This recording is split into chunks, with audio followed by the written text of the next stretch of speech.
Legislative IQ.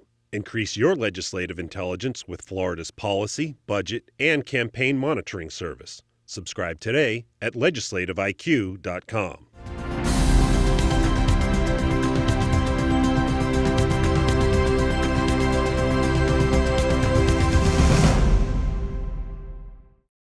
Over the weekend, Trump himself fueled speculation that Scott could be considered as a potential vice presidential running mate.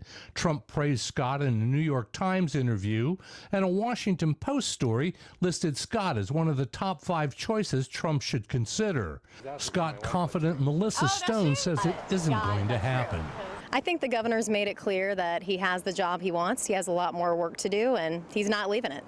But what about the old adage, if the nominee asks, it's hard to say no?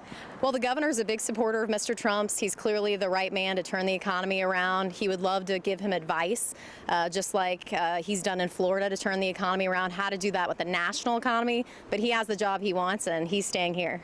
The group Americans for Prosperity tangled with Rick Scott over corporate subsidies this past session and won. That battle aside, State Director Chris Hudson says Scott would be good at the VP job.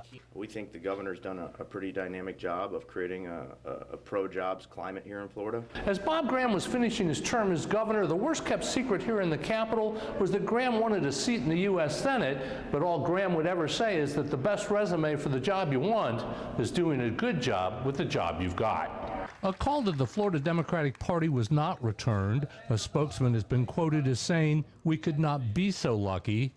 They probably aren't. I, Rick Scott, do solemnly swear.